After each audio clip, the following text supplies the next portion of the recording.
ಯುದ್ಧ ನಡೆದ್ರೆ ಎಲ್ಲಾ ದೇಶಗಳು ಮುಳುಗೋಗ್ತವೆ, ಆದ್ರೆ ಇದೊಂದು ದೇಶ ಮಾತ್ರ ಯುದ್ಧದಿಂದನೇ ಶ್ರೀಮಂತ ಆಗಿದೆ. ಎಲ್ರಿಗೂ ಗೊತ್ತಿರೋ ಹಾಗೆ 1929ರಲ್ಲಿ ಅಮೆರಿಕದಲ್ಲಿ ಗ್ರೇಟ್ ಡಿಪ್ರೆಷನ್ ಆಗುತ್ತೆ, ಅಂದ್ರೆ ಮಹಾ ಆರ್ಥಿಕ ಕುಸಿತ. ಇದರಿಂದ ಅಲ್ಲಿನ ಸ್ಟಾಕ್ ಮಾರ್ಕೆಟ್ ಸುಮಾರು 90% ಕೆಳಗ್ ಬರುತ್ತೆ. 9,000 ಬ್ಯಾಂಕ್ಗಳು ಮುಚ್ಚೋಗ್ತವೆ. ಹಾಗೇನೆ ಅನ್ಎಂಪ್ಲಾಯ್ಮೆಂಟ್ ರೇಟ್ ಸುಮಾರು 24% ಆಗುತ್ತೆ. ಇದಕ್ಕೆ ಕಾರಣ ಏನ್ ಗೊತ್ತಾ? 1920-21ರಲ್ಲಿ ರಿಸೆಷನ್ ಆದ್ಮೇಲೆ ಅಮೆರಿಕದ ಎಕಾನಮಿ ರ್ಯಾಪಿಡ್ ಆಗಿ ಗ್ರೋ ಆಗುತ್ತೆ. ಫೆಡರಲ್ ರಿಸರ್ವ್ಸ್ ನ ಹೊಸ ಪಾಲಿಸೀಸ್ ಮನಿ ಸರ್ಕ್ಯುಲೇಷನ್ ಜಾಸ್ತಿ ಆಗುತ್ತೆ.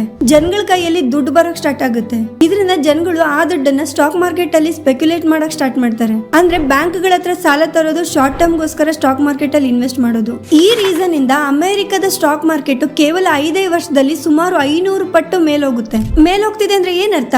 ಬಬಲ್ ಕ್ರಿಯೇಟ್ ಆಗ್ತಿದೆ ಅಂತ. ಬಬಲ್ ಕ್ರಿಯೇಟ್ ಆಗ್ತಿದೆ ಅಂದ್ರೆ ಅದು ಬ್ಲಾಸ್ಟ್ ಆಗೇ ಆಗುತ್ತೆ. ಹಾಗೇನೆ 1929ರಲ್ಲಿ ಇದೇ ಆಗುತ್ತೆ. ಬಬಲ್ ಬ್ಲಾಸ್ಟ್ ಆಗಿದ ಕಾರಣ ಸ್ಟಾಕ್ ಮಾರ್ಕೆಟ್ ಸುಮಾರು 90% ಕೆಳಗ್ ಬರುತ್ತೆ. ಜನಗಳು ಲೋನ್ ತಗೊಂಡಿರೋ ದುಡ್ಡನ್ನ ವಾಪಸ್ ಪೇ ಮಾಡಕ್ಕಾಗದೆ ಅದರಿಂದ 9,000 ಬ್ಯಾಂಕ್ಗಳು ಮುಚ್ಚೋಗ್ಬೇಕಾಗುತ್ತೆ. 1933 ಅಮೆರಿಕದ ಅನ್ಎಂಪ್ಲಾಯ್ಮೆಂಟ್ ರೇಟ್ 24% ಇನ್ಕ್ರೀಸ್ ಆಗುತ್ತೆ. ಇದನ್ನೆಲ್ಲ ಸಾಲ್ವ್ ಮಾಡಿದೆ ವರ್ಲ್ಡ್ ವಾರ್ 2.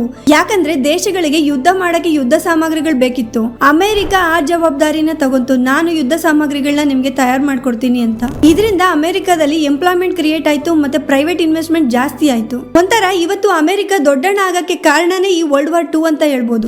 ಇದ್ರ ಬಗ್ಗೆ ನಿಮ್ಗೇನ್ ಅನ್ಸುತ್ತೆ? ಕೆಳಗಡೆ ಕಾಮೆಂಟ್ ಮಾಡಿ.